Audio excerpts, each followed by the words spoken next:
राष्ट्रीय स्वयंसेवक संघ के स्वयंसेवक थे, वहां से आए थे।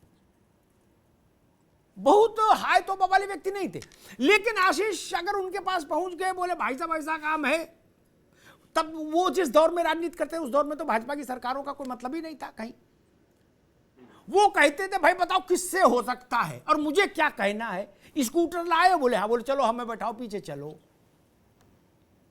जो बोलो सो बोलेंगे, जैसी जितनी फोर्स चाहते हो उतनी फोर्स के साथ बोलूंगा। एक बार कल्याण सिंह चीफ मिनिस्टर थे, तब उनकी पार्टी की सरकार थी। एक सज्जन आए, उन्होंने कहा कि भाई साहब हमारा वो काम नहीं हुआ और सिफारिश की और सही काम भी नहीं हो रहा, बताओ हम तो संघ के पुराने स्वयंसेवक। उनने कहा भाई एक ही काम कर सकते हैं, आपके कहने से 3 बार बोल दिया, अब नहीं हो रहा तो आप चलो लखनऊ हमारे साथ। कल्याण सिंह के घर के बाहर दोनों दरी पे बैठेंगे अनशन पे। जनता ऐसे नेता चाहती है। जनता निर्भय नायक को पूजती है, निरीह नायक को नहीं, ये जान लीजिए। आप में ताकत तो हो कि कप्तान का दफ्तर घेर लीजिए। पूरे गरीब की बिटिया के साथ ये दुष्कर्म हो गया, रिपोर्ट नहीं लिखी गई, घेर लिया क्या आपने कप्तान का दफ्तर? नहीं, आपको अपने जान बचाने पड़ेगी, मेरे ऊपर ऐसे ना लग जाए जो मेरे पुराने कारनामे हैं उनमें, तो फिर तो काम नहीं चलेगा। नहीं नहीं, केवल वो लोग राजनीति क्यों करना चाहते हैं जो कहे कि मैं 20 साल से राजनीति में हूं, आज तक मेरा एक भी कुर्ता धक्का मुक्की में फटा ही नहीं, इसका मतलब आपने राजनीति की ही नहीं। अभी आप ड्राइंग रूम पॉलिटिक्स कर रहे हैं। सुनील बाबू समझ रहे हैं? सड़क पर तो कुर्ता फट जाता है संघर्ष में, सिर भी फट जाता है, तब जाके कोई रास्ता निकलता है, तब गरीब आपके साथ खड़ा होगा। ये थ्योरी छोड़ दीजिए कि आजम खान के कहने से ये वोट इधर शिफ्ट हो गया और फलाने के कहने, वो दौर बीत गया। हमारे कष्टों का निस्तारण नहीं हो तो हम आजम खान की माला क्यों जपें और ओम प्रकाश राजभर की क्यों जपें, या स्वतंत्र देव की क्यों जपें, या अखिलेश यादव की क्यों जपेंगे? हमको खाने को दे रहा कोई नहीं।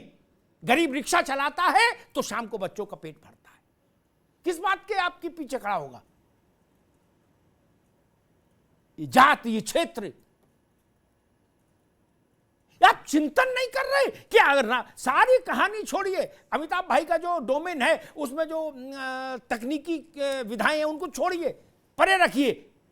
रामपुर में 51% से ज्यादा मुसलमान है, आपका कैंडिडेट कैसे हार गया? सारी कहानी को एक तरफ पहले इसी जवाब दे दे कोई। कौन लड़ा कौन नहीं लड़ा छोड़ो, चूल्हे में डालो। कौन जीता इसको भी छोड़ो।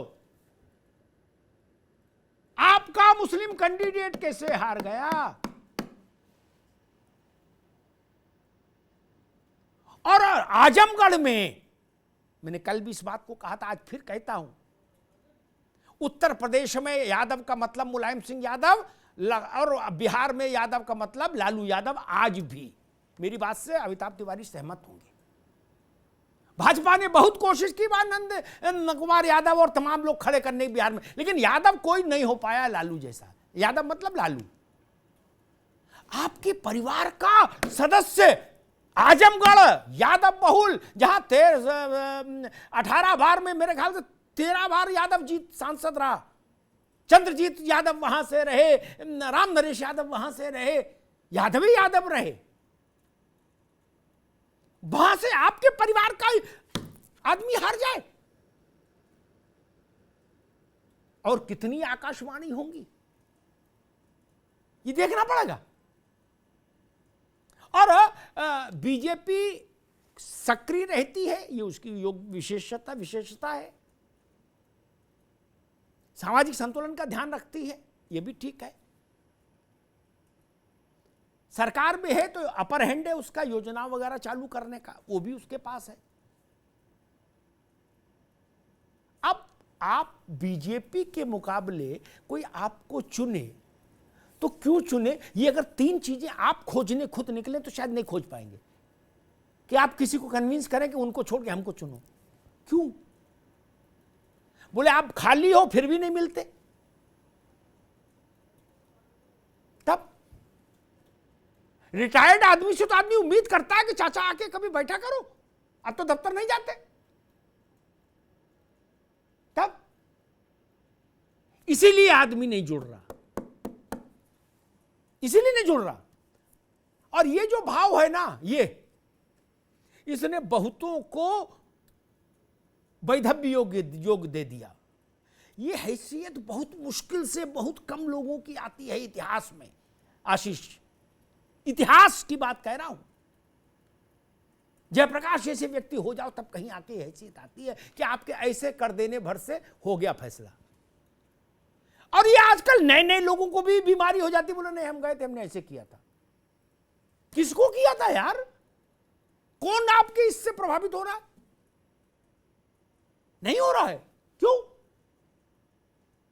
आपके पास संघर्ष की पूंजी है, नहीं है तो घर जाओ, फिर ऐसे करो, चाहे शीर्षासन करो कार पे, वोट तो नहीं मिलेगा।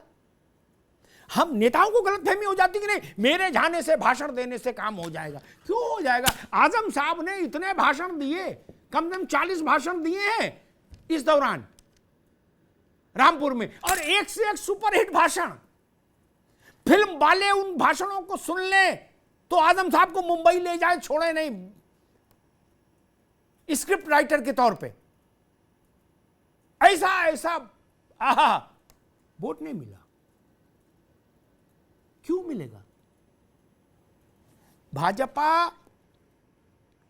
के समय की इस दौर की राजनीति में एक काम अच्छा हुआ, अगर आप जनता के संघर्ष के साथ नहीं खड़े होंगे,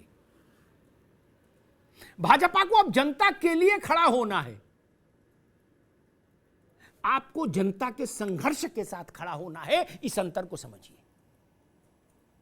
वो सरकार में है, आप जनता के साथ खड़ा है, संघर्ष में खड़े ही नहीं है।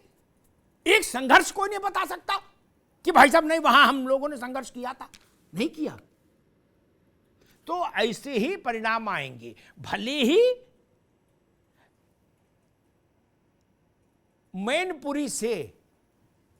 मैनपुरी भी विशिष्ट इलाका है। मैनपुरी से आशीष बाबू, मायावती की रैली के बाद और मायावती और समाजवादी के अलायंस के बाद नेताजी 90,000 से जीते थे 19 में। 90,000 की का समझ रहे कितना खतरनाक खेल है ये, है? और बसपा अलग कैंडिडेट खड़ा करेगी मैनपुरी में, तो मेरी चिंता तो ये है कि अब 3 सीटें हैं इस वक्त, उनको भी रिटेन कहां करोगे और कैसे करोगे? रास्ता सिर्फ एक है, जनता के संघर्ष में खड़े होइए। धर्मेंद्र यादव कह रहे थे कि 12 दिन का चुनाव लड़ा, 13 दिन का। मैंने कहा भाई क्यों? डॉक्टर ने बताया था 13 दिन का लड़ो, 33 दिन का क्यों नहीं लड़े? 33 दिन का चुनाव क्यों नहीं लड़े आजमगढ़ में? जनता को भी अच्छा लगता। आप देवदूत की तरह आचरण करते हैं कि हम उतरेंगे आकाश मार्ग से और कहेंगे तथास्तु बच्चा खुश रहो, और जनता हमको देवदूत मान लेगी। उस समय चला गया।